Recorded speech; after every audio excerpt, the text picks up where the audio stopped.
Hola a todos, bienvenidos. Esto es El Desafío Energético, un espacio, una serie de charlas para hablar de eso que hace que todo, absolutamente todo, funcione. Estamos hablando de la energía y por supuesto tenemos que arrancar hablando de la matriz energética, el presente de la Argentina en este sentido y el presente, por ejemplo, de un megaproyecto como es Vaca Muerta, una gran promesa sobre la cual hay muchas expectativas, pero también se necesita algo de certidumbre. De esto vamos a estar hablando en el día de hoy y también, por supuesto, de los retos que vienen y que se imponen en la agenda internacional, tienen que ver con la sustentabilidad, tienen que ver con las energías renovables. ¿Qué pasa, por ejemplo, con el desarrollo de la energía nuclear en la Argentina? De esto vamos a estar hablando en El Desafío Energético, en esta serie de charlas con expertos. Y arrancamos hablando de la matriz energética actual, de la realidad y las perspectivas con 4 especialistas. Arranco por presentar a Ricardo Arriazu, un hombre que ha estudiado muchísimo, un hombre de referencia, es economista, fundador del estudio Ricardo Arriazu y Asociados. También está con nosotros Daniel Montamat, exsecretario de Energía Nacional. Hemos hablado en muchas ocasiones, Daniel, bienvenido nuevamente. Guillermina Sagasti, gerenta de No Convencional de YPF. Cuando hablábamos de Vaca Muerta, de esto vamos a estar hablando con mucha precisión con Guillermina, que conoce muy de cerca. Gerardo Rabinovich, ingeniero especializado en planeamiento energético y vicepresidente del Instituto Argentino de la Energía, General Mosconi. Muchísimas gracias, Gerardo, por estar con nosotros. Arranco, Ricardo, con un panorama general, preguntándole cuál es la realidad, dónde estamos parados cuando hablamos de la matriz energética actual de la Argentina. Bueno, en primer lugar quiero aclarar, como siempre, no soy un experto en energía. Soy un economista que creo en equilibrio general, donde la energía es una parte importante y al mismo tiempo creo en la gran dinámica de los fenómenos. Vivimos en una tierra cambiante, cambiante por la naturaleza, cambiante por la tecnología, cambiante por la cultura. Y todo eso va formando en el tiempo comportamientos. El hombre primitivo solamente consumía energía en la forma de alimento para mantenerse vivo y un poquito el fuego para defenderse. Se calcula el equivalente a 80 kilos de petróleo por año. Había 400.000 personas, 27.000 toneladas equivalentes de petróleo de consumo por año.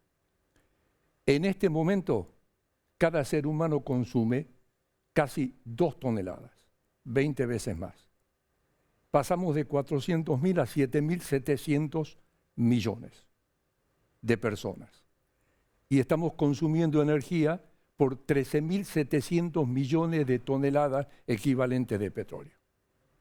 Es todo un proceso que fue pasando, digamos, desde el hombre primitivo al hombre cazador-recolector, que fue incorporando tecnología. Casi al mismo tiempo apareció el carbón, el petróleo, la energía eólica, la energía solar, más o menos 3.000 años antes de Cristo. Pero hacia el año 1800, la matriz era todavía 98,3 renovables tradicionales, leña. Carbón, 1,7. Con el motor a vapor comienza el carbón.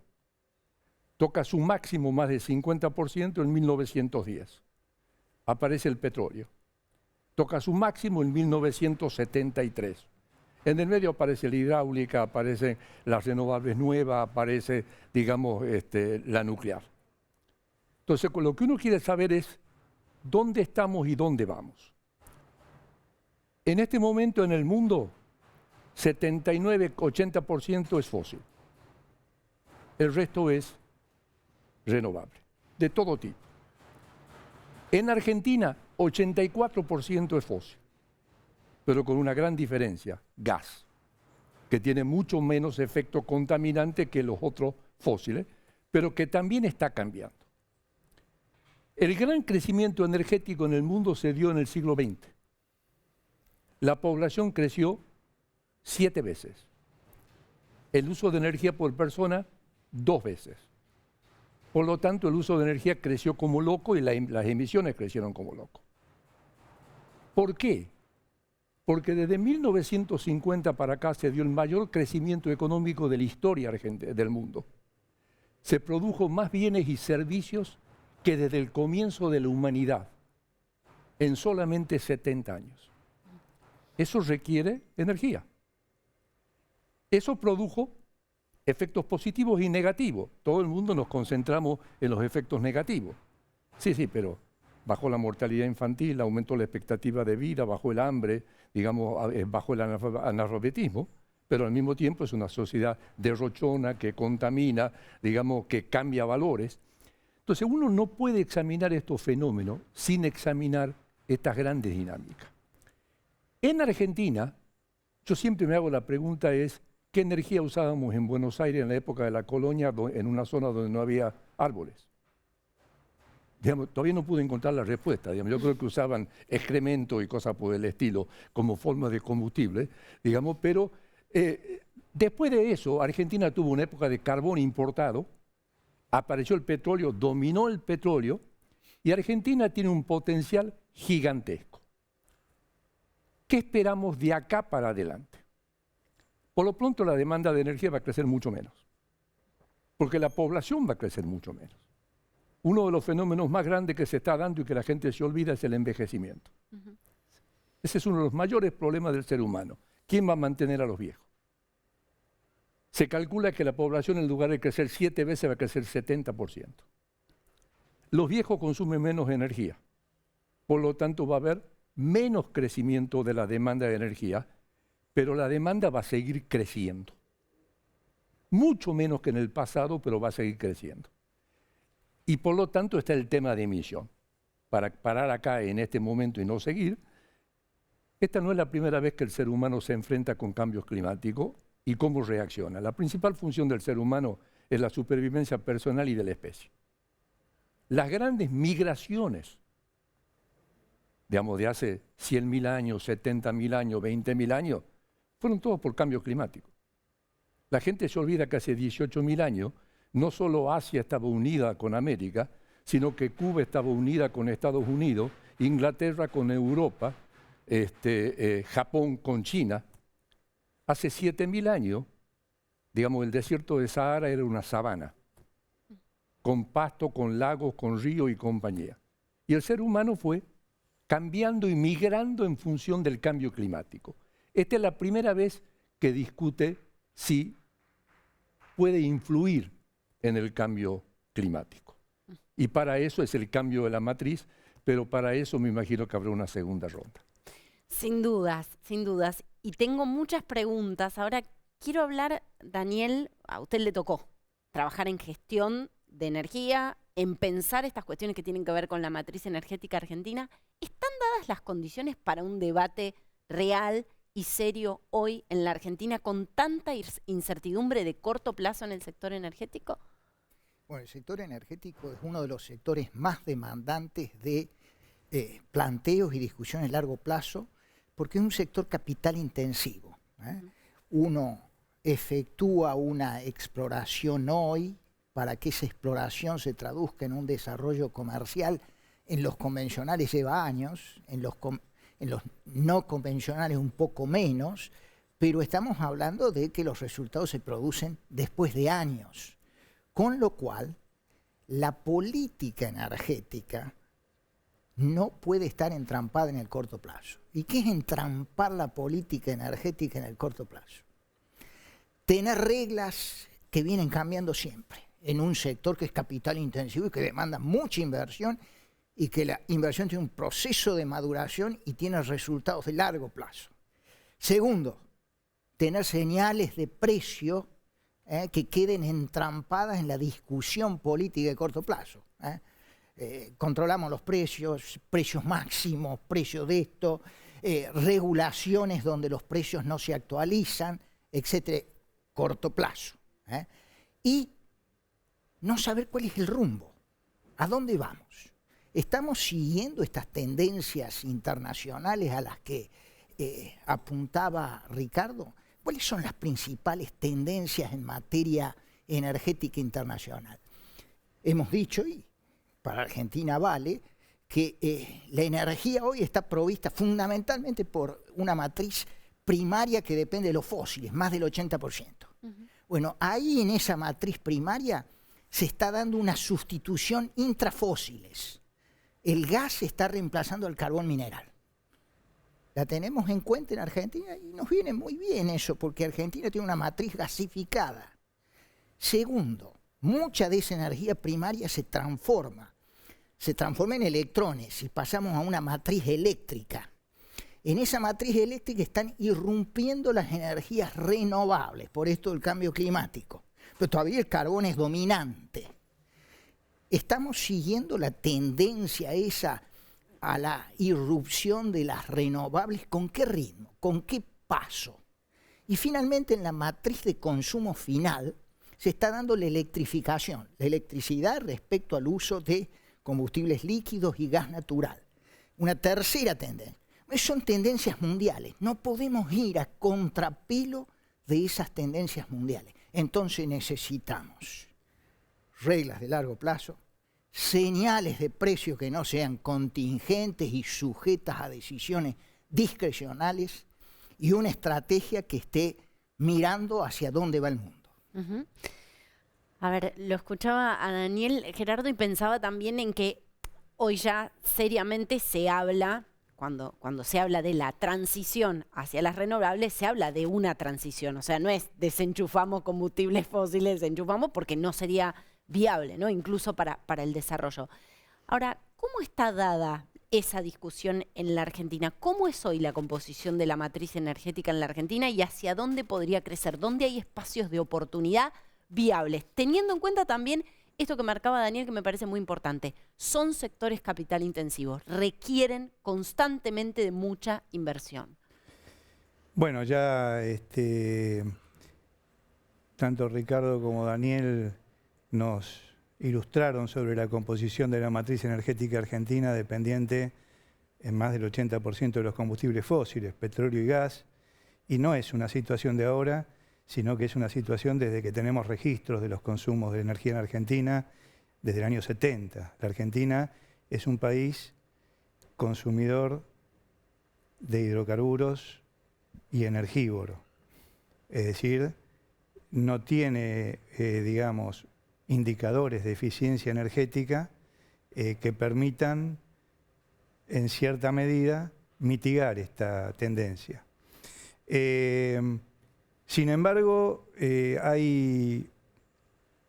han hecho una introducción muy buena respecto de la tendencia global.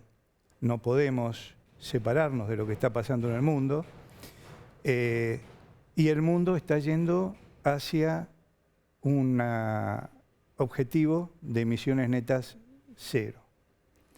Cambia el año en el cual se comprometen algunos países, 2050, 2060, 2070, pero en función de la evidencia científica presentada en el año 2015 en la Conferencia de las Partes de París, ya no hay dudas que la actividad del hombre en el planeta es la que causa el calentamiento global, lo llamaría yo más que el cambio climático.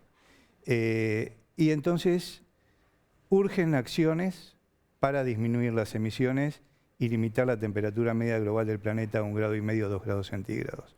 De hecho, el mismo Papa, en su encíclica Laudato Si', al hablar de la protección de la casa común, hace mención a este tema. Estamos ante un desafío enorme que es transicionar, como vos decías, desde un estado inicial en el cual el 85% de la energía es fósil a un estado final en el cual el fósil prácticamente desaparezca y las emisiones netas sean nulas. ¿Está la tecnología disponible? Está la tecnología disponible. ¿Es asequible la tecnología? Es decir, ¿podemos acceder? Económicamente hoy, en algunos casos, no es asequible. Y no es solo del lado de la oferta ni de la matriz eléctrica, es del lado de la demanda. Hay cambios estructurales tremendos en el transporte, la movilidad eléctrica, ha aparecido el hidrógeno, que todavía es un vector energético que no tiene impulso, pero que está empezando a tomar cada vez mayor velocidad. Y obviamente nuestros consumos residenciales, que también son predominantemente fósiles. Nosotros nos calefaccionamos con gas, cocinamos con gas, calentamos agua con gas, y el desafío es cómo cambiamos esto en un periodo relativamente rápido. Y entonces ahí se presentan los desafíos fenomenales que tenemos enfrente nuestro y que no lo vamos a resolver desde la Argentina, sino que la solución es global. La tecnología, como la tecnología de las comunicaciones, va a llegar a la Argentina y va a alimentar la tendencia a los cambios de usos y de costumbres. Y el gran interrogante es ¿a qué precio y a qué velocidad? ¿A qué precio y a qué velocidad? Porque además eso va a condicionar que en estos sectores capital intensivo haya alguien con algún tipo de motivación para aportar a esos cambios en la matriz energética. A ver, Guillermina, hablamos un montón de Vaca Muerta, pero vos la conocés, conocés ese desarrollo y conocés el presente de ese desarrollo. ¿Cuál es la actualidad de Vaca Muerta? ¿Dónde estamos parados? Bueno, sí, como decís, conozco Vaca Muerta y todo el mundo básicamente conoce un poco de qué se trata. Brevemente arrancamos hace no mucho más de 8 años con lo que era una promesa, ¿no? De decir, bueno, tenemos la posibilidad de desarrollar este recurso en gas y en petróleo. 8 años después, hoy en YPF estamos desarrollando de manera masiva 3 bloques de petróleo, ¿no? La Marga Chica, Loma Campana y Bandurria Sur, con socios internacionales, Shell, Equinor, Petronas, que es la compañía malaya, Chevron en Loma Campana. Y a su vez, incentivados por el Plan Gas, hemos incrementado de manera gigantesca en pocos meses, desde el inicio 4 meses, la producción de gas en bloques operados. En Rincón de Mangrullo y Aguada de la Arena son los 2 bloques principales donde YPF ha puesto sus inversiones y también bueno, con otros socios internacionales y de Argentina como Total, Pan American, Wintershall y demás, ¿no? Entonces, lo que tenemos hoy es Vaca Muerta funcionando, Vaca Muerta creciendo en petróleo y creciendo en gas, y Vaca Muerta habiendo alcanzado costos muy competitivos en función de haber alcanzado una eficiencia operativa. En perforación, la eficiencia operativa tiene que ver con velocidades de perforación. Todos sabemos que en Vaca Muerta, para acceder al hidrocarburo que tenemos en estas rocas, que son muy poco permeables, muy poco móviles, es el hidrocarburo ahí adentro, necesitamos generar pozos horizontales, ¿no? Unos largos laterales para acceder a esa roca. Hemos crecido, arrancando con pozos de 1000 metros de longitud, 2500, 3000, casi 4000 metros es el récord. Y entonces eso hace que la inversión de ese pozo horizontal sea mucho más rentable a la hora de acceder a los hidrocarburos. Y luego la estimulación hidráulica que hacemos a lo largo de esas ramas. Arrancamos en la época exploratoria con 1 etapa por día y era un hito. 8 años después estamos entre 9 y 10 etapas por día como lo corriente. A veces, curva de aprendizaje fue muy rápida para la Argentina, ¿no? Es fenomenal. Estamos hoy como en el Permian, por ejemplo, Estados Unidos, que es uno de los shales más desarrollados. La perspectiva que tenemos es a seguir creciendo y la gran oportunidad, y conversando en temas de transición energética, tiene que ver con el gas, ¿no? El gas es como el combustible que tenemos para transitar esta transición energética, valga la redundancia. Este gas lo podemos exportar regionalmente y a través del LNG al exterior, pero bueno, necesitamos infraestructura y hay una apuesta al midstream, ¿no? En YPF se generó ahora un sector específico porque toda la cuestión del transporte hoy por hoy es un cuello de botella que tenemos y bueno, se está atacando. Ahora, Daniel pensaba, ¿no? También estamos hablando en este caso de petróleo y gas no convencional, pero ha cambiado la industria pensando, ¿no? En este eje que es la sustentabilidad, que por supuesto atraviesa todas las conversaciones sobre energía. Ha cambiado mucho la industria en sus usos, en sus costumbres y también en los parámetros, ¿no? ¿Hay espacio para incluso regular más, para que sea lo más limpia que puede ser dentro del universo de los combustibles fósiles? Sí, por supuesto, hay prácticas internacionales y hay que respetarlas, hay que hacer lo más sustentable posible el desarrollo de los fósiles. De cualquier manera, en esta transición que hemos estado hablando, evidentemente que el apuntado es el carbón mineral. El carbón mineral que sigue siendo la energía dominante en la generación de los electrones, de la electricidad. El 38% de la matriz de generación eléctrica en el mundo depende del carbón mineral. China tiene que sustituir carbón mineral rápidamente, porque aparte de los efectos del calentamiento global, tiene efectos localizados el tema de las emisiones de carbón, ¿no? El monóxido de carbono, todas estas cuestiones que material particulado que envenenan las ciudades.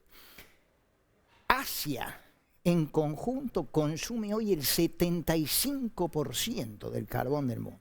Ahí hay que apuntar. Y me parece que, hilando con lo que hemos venido desarrollando, nosotros tenemos una ventaja relativa. El carbón casi no existe en nuestra matriz primaria. El gas natural es el dominante. Tenemos que desarrollar mucho más gas. Vaca Muerta es mucho más gas que petróleo, en términos muy simples, ¿no? Para que la sociedad entienda, 70 y pico % de Vaca Muerta es gas. Entonces, en esa transición tenemos que aprovechar esa ventana del gas que se nos abre. Pero tenemos que hacer rápidamente, por lo que ha subrayado Gerardo. Se viene una presión internacional para sustituir los fósiles. A veces mal llevada, a veces se plantean proyecciones hacia el 2050 sin tener en cuenta la transición y cómo se van a introducir las energías alternativas que son intermitentes, las más promocionadas, y cómo esa intermitencia se va a resolver. Después, el hecho de los paneles solares, las hélices de los molinos eólicos, demanda mucho mineral. Si queremos instalar todo esto, vamos a tener que sextuplicar para llegar a ese escenario de cero emisión en el 2050 la demanda de ciertos minerales.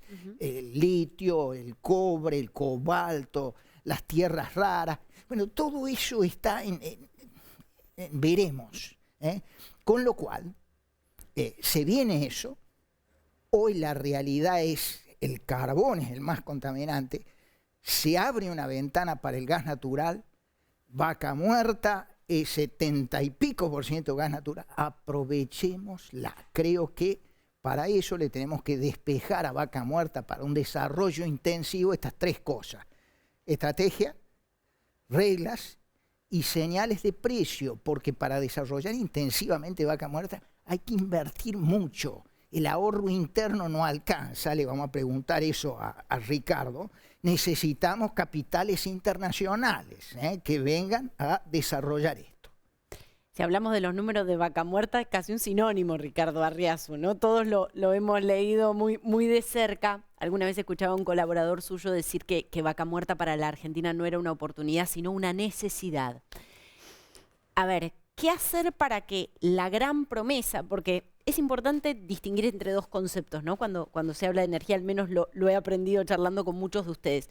Por un lado es el recurso disponible y por otro lado es la reserva. La reserva es cuando ya está en superficie, digamos, cuando ya está la posibilidad de distribuirlo, la reserva disponible. Ahora, ¿qué hacer para que todo ese recurso se transforme en reserva? Para que la promesa se convierta en realidad en el caso de Vaca Muerta, Ricardo. Lo primero, una aclaración. Cuando hablamos de matriz energética, hay que distinguir dos matrices energéticas, la de consumo y la de producción. En Argentina, como somos importadores netos de energía, no hay gran diferencia, pero deberíamos aspirar a que haya diferencia. Digamos, nosotros hoy en día somos importadores netos porque queremos ser importadores netos. Argentina, 85 años desde que se descubrió petróleo en Comodoro Rivadavia, ya había antes, fuimos deficitarios. Solamente, digamos, unos pocos años fuimos superavitarios. Y eso es por la eterna discusión en la Argentina del precio que se le paga al productor, cuánto paga el consumidor, si hay monopolio estatal, si no hay monopolio estatal. Cuando Argentina tiene recursos de todo tipo. Vaca muerta es una de esas posibilidades, quizás la más importante. Varias de esas posibilidades son capital intensiva. La diferencia entre convencional y no convencional es que no convencional es como minería. La tasa de declinación es rapidísima, por lo tanto yo tengo que estar poniendo plata inmediatamente, declina, y si no pongo plata, automáticamente para la producción. Nosotros en abril del 2020 fracturamos 0. Hoy en día estamos en niveles de fracturación récord, pero es interesante, estamos fracturando en petróleo, no en gas, cuando lo que más tenemos es gas. Y eso es muy sencillo, porque petróleo estamos exportando un poco, gas estamos importando, y el sistema de precios relativos no incentiva a la producción. El plan gas ayuda, pero no es suficiente. Argentina debería ser enorme. En Argentina hemos mejorado enormemente la productividad. La curva de aprendizaje es fenomenal. Casi competimos como en Estados Unidos y a este precio del petróleo seríamos absolutamente viables, excepto por el costo de capital o la tasa de descuento. Si yo tengo que pagar 20-22% por el capital, que implica que tengo que en 3 años pagar, no hay retorno que pueda pagar eso. Entonces, lo mejor para cambiar la matriz energética argentina es eliminar la inflación y eliminar el riesgo país. Es un problema económico, no es un problema energético. Los técnicos ya hicieron su trabajo, los economistas no hicimos nuestro trabajo. Pero lo mismo pasa para la hidráulica, que es intensiva en capital, y mucho más para la nuclear, que es intensiva en capital. No hay manera que con los precios actuales se pague, digamos, esa inversión. Entonces, Argentina tiene una ventana de oportunidad. Como usted dijo, va a ser una transición. Esto, digamos, yo dejo la discusión a los científicos del debe ser. Digamos, en mis charlas, digamos, de economía, daré una al año del debe ser. Y el otro 99% es qué es lo que creo que va a ser, que es completamente distinta. Nosotros acabamos de tener la reunión de Glasgow. No fue China, principal emisor de CO2. No fue Rusia, principal exportador de energía. No fue Brasil, principal absorbedor con los bosques y el que mayor proporción tiene de renovables en la matriz energética. Lo que eso está diciendo es que va a haber una transición necesariamente, pero esta transición va a ser más larga. Esa transición no puede olvidar la economía. Todas las formas de energía, digamos, tienen sus daños. Todos sabemos el daño ecológico que causan las fósiles. La nuclear todavía estamos discutiendo si explota, si no explota y qué hacer con los residuos. La hidráulica, qué pasa con la sedimentación y cuánto tiempo dura en hidráulica. La fotovoltaica y eólica, el problema de la intermitencia. Si no hay viento, no hay sol, lo que acaba de pasar en Europa. Digamos, no puedo hacerla. Mientras no tenga batería, no puedo hacerla. Pero además tengo un problema de costo de transporte. Vos mencionaste la parte eléctrica. ¿Cuánto cuesta el costo de transporte de la electricidad a larga distancia? ¿Ok? Entonces, todos esos problemas no están resueltos. Ahora hablamos del hidrógeno, que todavía cuesta 3 o 4 veces más. ¿Va a estar dispuesto la gente a sacrificar alimentos, nivel de vida, digamos, por el cambio climático? La respuesta es sí, parcialmente. Pero cuando le hagan la pregunta a la gente, no lo va a hacer. Entonces, vamos al cambio. Va a haber menos demanda de energía. Hay que estudiar cuál es la emisión de CO2 por unidad de energía. Hay que estudiar cuánto es la intensidad de uso de energía por unidad de producto y la energía per cápita. Son todas variables que determinan cuál va a ser la variable, digamos, la futura matriz energética. Nosotros tenemos una magnífica oportunidad, pero si seguimos discutiendo en términos ideológicos, tanto de la economía, de los precios relativos, que si es un derecho, que si no es un derecho. Digamos, miren el caso de gas. ¿Cuánto paga un consumidor de gas? ¿Menos de $1 el millón de BTU? 1,50. Ok. El plan gas paga 3,50. 3,70, sí. A Bolivia le estamos pagando verano y invierno entre 6 y 14 dólares. El gas licuado, comenzamos a 4, ahora debe estar en 20. Como no nos alcanza en invierno, tenemos que importar combustibles líquidos, que en este momento deben estar 15 o 20. Y pagamos 1,50. ¿Quién paga eso? ¿Ok? Entonces, como bien dijo, digamos él, hace falta una discusión integral. Por eso yo soy un fanático del equilibrio general. Digamos, hay que ver la gran dinámica. La gran dinámica, el equilibrio general. Me pregunto a veces, Gerardo, si no intentamos como cuadrar el círculo, ¿no? Queriendo, por supuesto, en buena hora, instalar conversaciones de largo plazo, las grandes conversaciones, ¿no? Como por ejemplo, cómo transicionar hacia energías renovables, cómo repensar la matriz energética, pero la Argentina está atrapada en demasiadas urgencias, demasiada incertidumbre, ¿no? Mira, estamos, como estuvimos escuchando hasta ahora, frente a un desafío fenomenal. Yo creo que estamos en un momento de quiebre tecnológico y de quiebre de los modos de vida. El desafío de la Argentina es, en cierta medida, ver cómo cumple con sus compromisos internacionales en sus contribuciones nacionales determinadas, sobre todo en la última, donde está diciendo que en el 2030 va a emitir menos que en el 2010, o en el 2014, con población creciente, con economía creciente. Tradicionalmente crece la economía, crece la población, crece el consumo. Bueno, el quiebre en el mundo y en la Argentina es que va a crecer la población, va a crecer la economía en el mundo, esperemos que en Argentina también, pero la demanda de energía, como decía el doctor Arriazu, va a disminuir.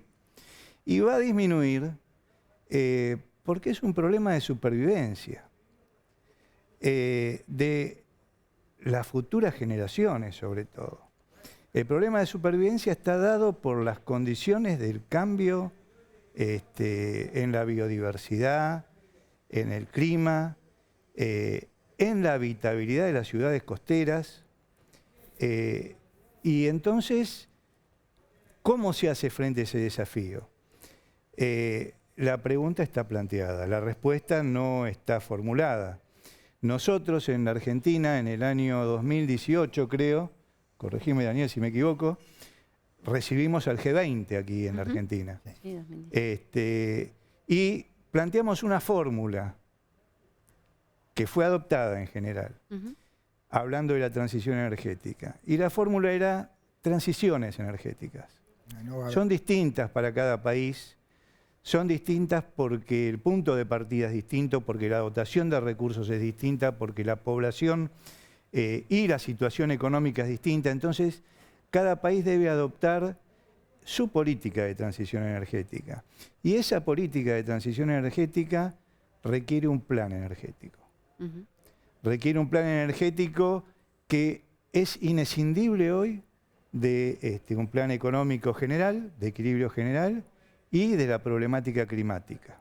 La Argentina tiene que pensar y consensuar cómo va a llevar adelante esa trayectoria en forma sostenible ambientalmente, pero también sostenible social y económicamente. Entonces, bueno, el desafío es fenomenal.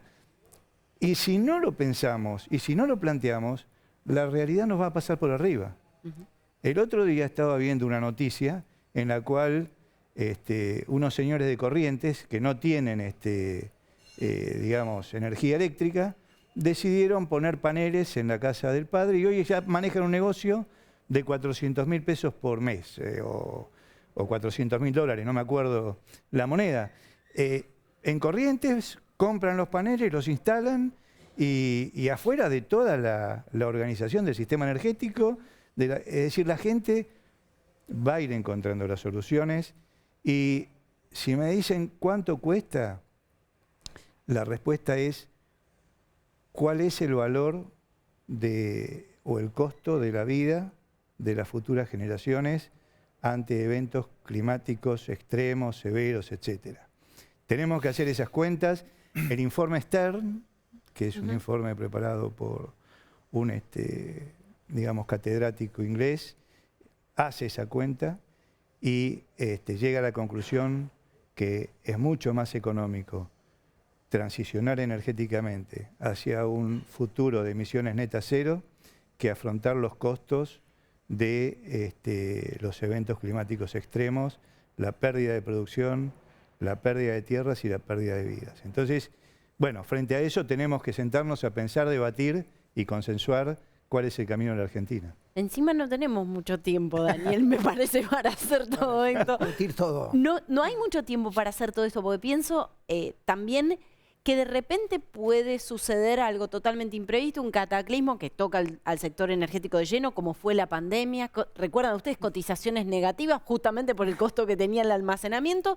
Y de repente una industria que en los números o en los papeles parecía súper rentable, se ve atravesada, golpeada en la línea de flotación por un evento absolutamente impredecible. ¿Cuánto tiempo tiene la Argentina para discutir algo de esto? Necesita una condición de previo y especial pronunciamiento, que se ha mencionado acá. Porque vayamos por el gas, potenciándolo como yo creo, con ritmo, con las renovables que le gusta a Gerardo, las renovables eólica y solar. Vayamos por este camino, necesitamos una macroeconomía estable. Porque una y otra son intensivas en capital, en eso estamos todos de acuerdo. Y no podemos descontar los proyectos con tasas del 20%. Hemos hecho unos números en el estudio, a ver, la doctora en geología en una de esas me los corrobó. Un proyecto de gas nuevo en Vaca Muerta. Descontado el 20%, tiene un precio de break-even, el precio que recupera los costos, de más de $4. Descontado al 15%, de $3.85 el millón de BTU. Si lo descontás al 12, te baja $3.15 el millón de BTU. Con lo cual, si la Argentina acomoda su economía, la estabiliza y empezamos a descontar con las tasas de nuestros vecinos, se hace mucho más fácil la discusión esta, que es una discusión de mediano y largo plazo. Pero en un país entrampado en el corto plazo, estas discusiones del largo plazo, y se las lleva la tormenta.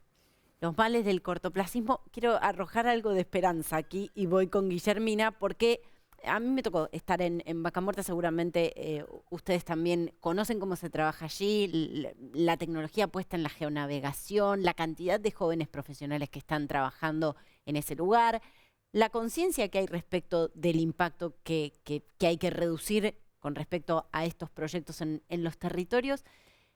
¿Cuánto de todo ese talento realmente no estamos viendo o no estamos dimensionando, Guillermina? Porque hay mucho talento profesional puesto en juego y es verdad lo que decía Ricardo, que la curva de aprendizaje de la Argentina ha sido muy acelerada respecto de otras experiencias, ¿no? Bueno, sí, la curva ha sido muy acelerada y es interesante porque la irrupción de Vaca Muerta con la nueva manera de atacar ese subsuelo, de querer extraer esos combustibles, es diferente respecto de los convencionales y atrajo mucho interés en los jóvenes y también en los no tan jóvenes que nos reconvertimos, ¿no? Tecnologías como lo que vos decís, la geonavegación, entender cómo estimular las rocas, posicionaron, a ver, ¿cómo puedo decir? Nutrieron la curiosidad de estos talentos.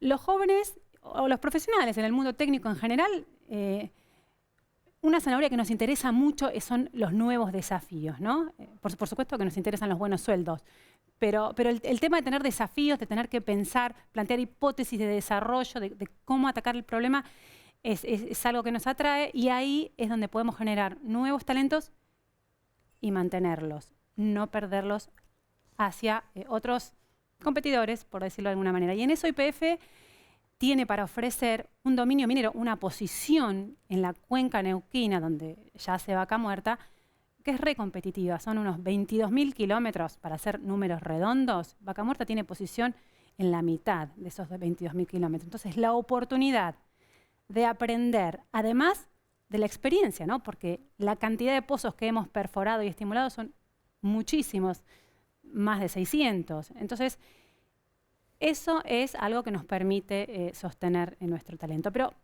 quiero salirme un poquito del hilo. y comentar acerca del tema de los break-even, ¿no? Son temas delicados, pero lo que sí quiero echar es una luz de esperanza. Vaca Muerta tiene distintos sectores.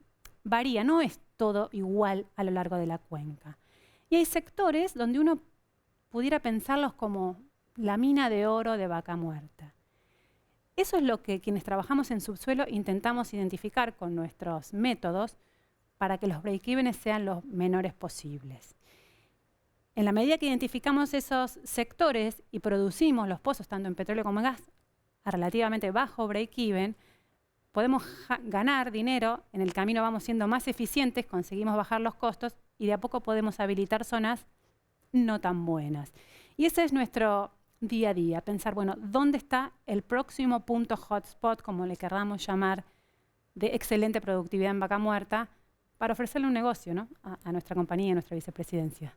Recién Guillermina hablaba de números y hablaba de cantidad de pozos. Pero para que Vaca Muerta llegue a alcanzar ese potencial, ¿no?, donde puede incluso posicionar a la Argentina en la exportación de energía, ¿no?, que es ese gran objetivo, hay que escalar eso, ¿no? ¿A cuánto, Ricardo? Primer comentario, mencionaste que te dediqué mucho tiempo a estudiar Vaca Muerta. Es cierto, más de un año. Iba a escribir un libro y de golpe decidí no terminarlo, porque en un día se volvió inviable.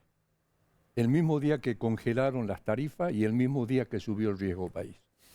Lo que él estaba diciendo, lo que hace viable o inviable, es la relación precio-riesgo país. Entonces, en un día se volvió inviable. De los números previos a mi decisión de no escribir, al ritmo que venía Argentina creciendo, tardaría 200 años en desarrollar Vaca Muerta en su integridad. Para esa época, los fósiles ya desaparecieron. Entonces Argentina tenía que realmente, digamos, acelerar el proceso. Segundo lugar, en todo el mundo la demanda de energía crece la mitad de lo que crece el PBI. En Argentina crece lo mismo que crece el PBI. ¿Por qué? Porque subsidiamos el consumo. Entonces el resultado de eso es que es un uso irracional y castigamos la producción. Eso hace de que todo eso tarde. Y eso nos convierte en deficitarios. Si uno toma la última década y ve el crecimiento de la demanda con el crecimiento de la oferta, realmente son déficits crecientes energéticos. Si uno hiciera crecer la oferta al 6%, la economía milagro creciera 4% y la demanda de energía crecería al 3%, uno para el 2030 podríamos tener un superávit de 15.000 millones de dólares en la cuenta energética externa. Wow. O sea, ahora necesita dinero, pero esta es una vaca lechera que va produciendo, porque a medida que uno va produciendo, va generando los recursos para hacer la próxima inversión. Hay que poner y poner y poner. Pero eso es confianza, eso es confianza, eso es buena política económica. Entonces es imposible desligar la naturaleza de la economía. Digamos, tomen el caso de los biocombustibles. Ustedes se acuerdan que Fidel Castro dijo, ni por broma, digamos, voy a pasar a los biocombustibles. ¿Qué quiere decir con eso? Digamos, si yo dedico todos los alimentos del mundo, todos, a generar bioenergía, solo abastecería el 10% de la demanda de energía del mundo. Y todo el mundo se muere de hambre. ¿Ok? Entonces lo que eso hace es sube el precio de los alimentos. Entonces cada una tiene un impacto económico. Entonces, como él decía, hay que hacer transiciones. Digamos, cada uno tiene que ir aprovechando, no va a ser el teórico ideal, vamos en la transición correcta, nosotros tenemos un enorme potencial. Mientras mejoremos la macro, más rápido va a ser la transición y mejor va a ser la transición. Nosotros solamente emitimos el 0,5% de las emisiones de CO2 en el mundo. Nosotros hicimos un estudio de qué pasaría sustituyendo gas por otras fuentes de energía. Por cada 1% que aumenta la proporción de gas, si sustituye a carbón, baja la emisión de CO2, si sustituye a petróleo, baja la emisión de CO2, Obviamente, si sustituye a otras energías, sube. Entonces uno puede ir manejando la transición óptima, que optimice lo económico, lo energético, lo climático. Porque a la larga eso es lo que va a hacer. El ser humano reacciona ante los incentivos por supervivencia. Eso es lo que va a pasar. Por eso comencé con una visión de tan largo plazo. El recurso está, el talento está, la tecnología puesta en juego está, la voluntad de buena parte del sector está. ¿Estamos ante un problema esencialmente económico, como dice Ricardo, o esencialmente político, Daniel? Qué interesante, no, yo creo en lo político. La Argentina me parece que transita un periodo de crisis política porque hay un desencuentro entre la realidad de su modelo político constitucional republicano y un capitalismo corporativo fallido. Entonces es la política la que tiene que empezar a despejar en este país el horizonte de largo plazo, incluso con escenarios de estabilidad económica sostenida, con escenarios donde se recupere la moneda doméstica como depósito de valor, escenarios donde no tengamos que estar discutiendo a dónde está el riesgo país, sino que el riesgo país sea el razonable de otras economías vecinas de la región, pero es la política la que tiene que acordar en base a consensos básicos transformaciones estructurales para que terminemos con este capitalismo corporativo que ha devenido en capitalismo de amigos y vayamos a algunas de las formas capitalistas exitosas que van a permitir todos estos desarrollos.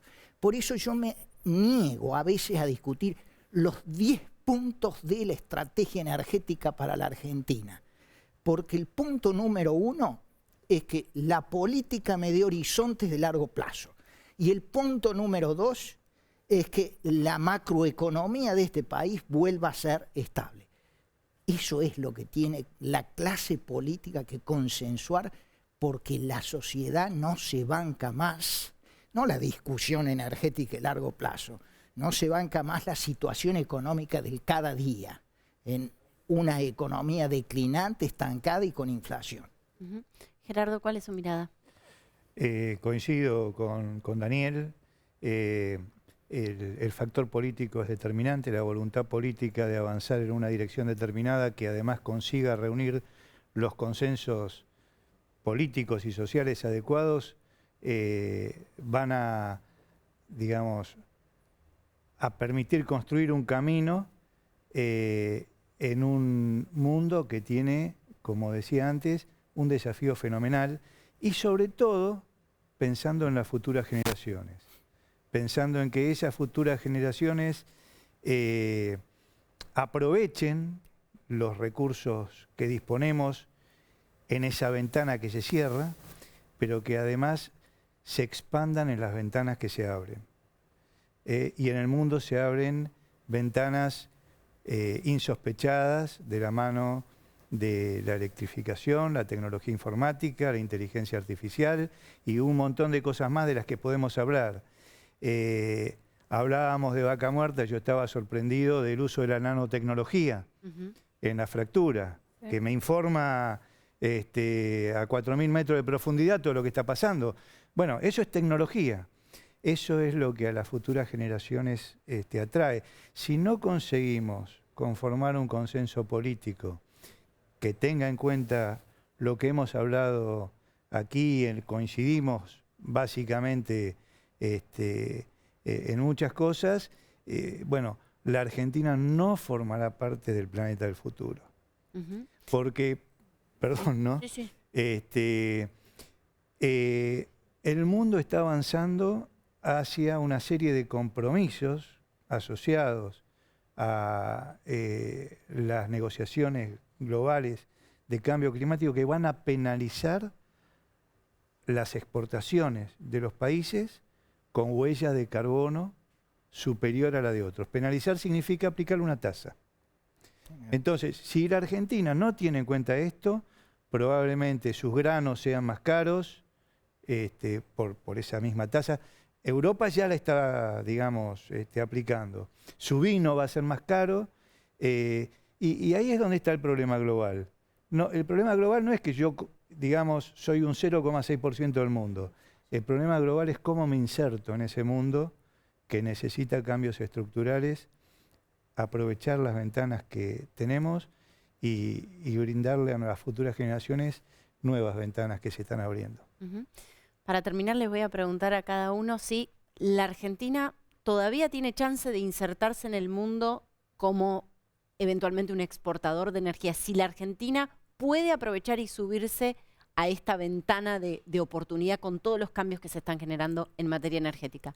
Arranco por Ricardo. Sí, pero perdón, yo quiero intervenir en la pregunta anterior. Perfecto, adelante. A un economista clásico jamás se le habría ocurrido separar la economía de la política de la sociología. Miraban la gran dinámica. Por lo tanto, es imposible separar si la culpa de la economía o la política, porque está todo ligado. Digamos, Marx y Adam Smith eran filósofos sociales que miraban la gran dinámica y que tenían diferencias del supuesto de cómo se comportaba el ser humano. Lamentablemente, la especialización hizo que uno se dedica a la economía, otro a la política, otro a la sociología, y pierden la gran visión. Es imposible separarla. Argentina lleva 100 años de decadencia relativa. Tenemos oportunidades fenomenales. ¿La vamos a aprovechar? Si seguimos con las mismas estupideces, no.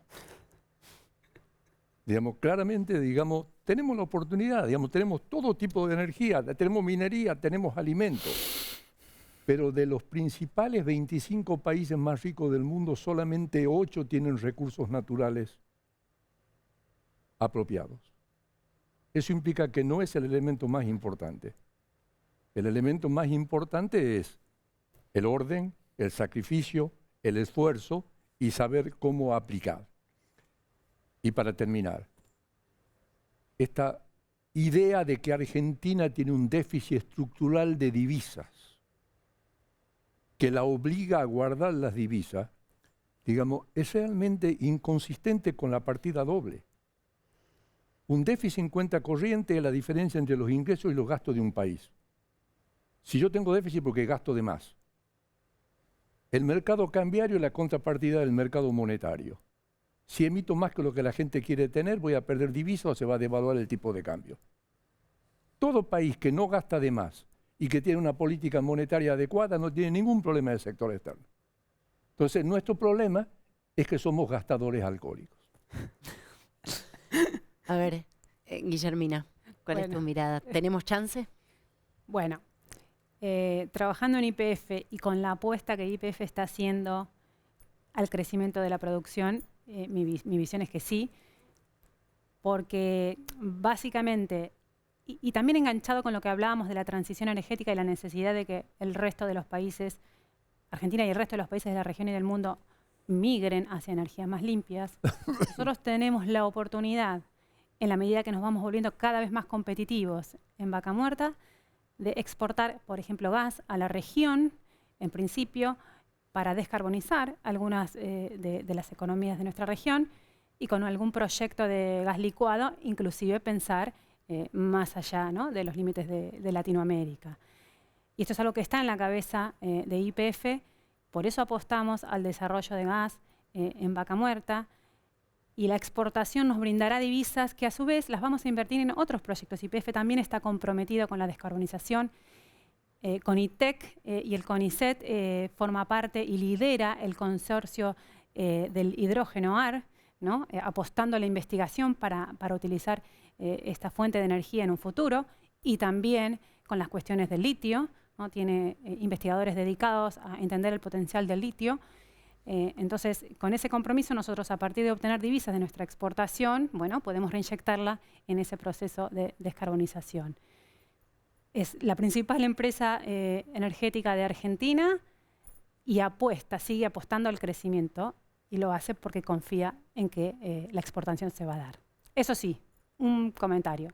Necesitamos la infraestructura de los ductos y de las plantas de tratamiento para viabilizarlo. hablando de sectores capital intensivo, hablemos de esas obras, ¿no? Y del financiamiento de esas obras en un contexto tan delicado. A ver, Gerardo, ¿tenemos chance? Yo estoy convencido que sí. Pero en las actuales condiciones políticas esas chances disminuyen.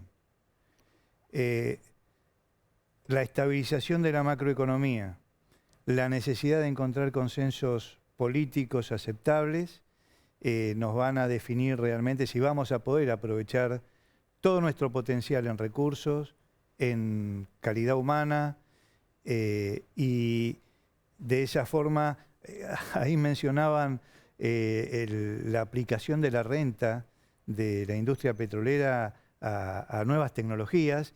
Yo soy director de la empresa Mendocina de Energía y nosotros tenemos ese convencimiento, aprovechar la renta que obtenemos en algunas explotaciones de petróleo y gas para poder volcarlas a pequeñas centrales hidroeléctricas, energías renovables, y hay, digamos, espacio para eso.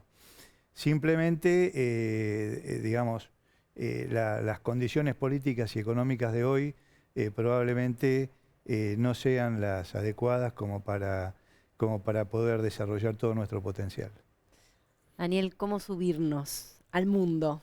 Con muchísimas más inversiones. En el promedio de los últimos 10 años, en el sector upstream de hidrocarburos argentinos, se invirtió más o menos unos 6.500 millones de dólares promedio año.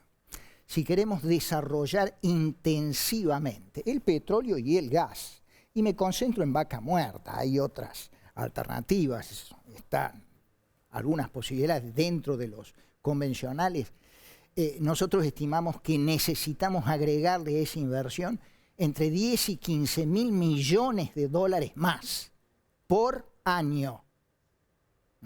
Ahora, cuando uno ve la serie de tasa de inversión y ahorro en la Argentina, dice, necesitamos el ahorro argentino, los capitales argentinos, sí, tenemos un Estado que desahorra crónicamente con sus déficits, no contribuye al ahorro nacional, pero necesitamos capitales extranjeros. Bueno, esos capitales para venir se manejan con ciertos protocolos, sobre todo en un país que ha roto reglas muchas veces y que cambia de un día para otro. A esos capitales los tenemos que convocar en una Argentina que despeje dudas de largo plazo, con consensos básicos, ciertas reformas estructurales y una macroeconomía estable. 10.000 millones, 15.000 millones para el mundo no es nada.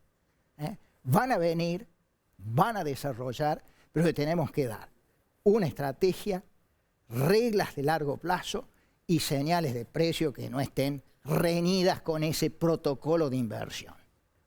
Que descuenten sus proyectos a tasas de riesgo similares a las de nuestros vecinos. Ahí tenemos posibilidades, tengámoslo en claro, necesitamos mucho más inversión. Menudo desafío nos plantea en esa enumeración Daniel Montamat. Muchísimas gracias, Guillermina, muchísimas gracias, Gerardo, gracias, Daniel, y gracias, por supuesto, Ricardo Arriazu. Seguimos hablando del desafío energético. Este fue un panorama general de la matriz energética, el presente y las perspectivas a futuro. Gracias por acompañarnos.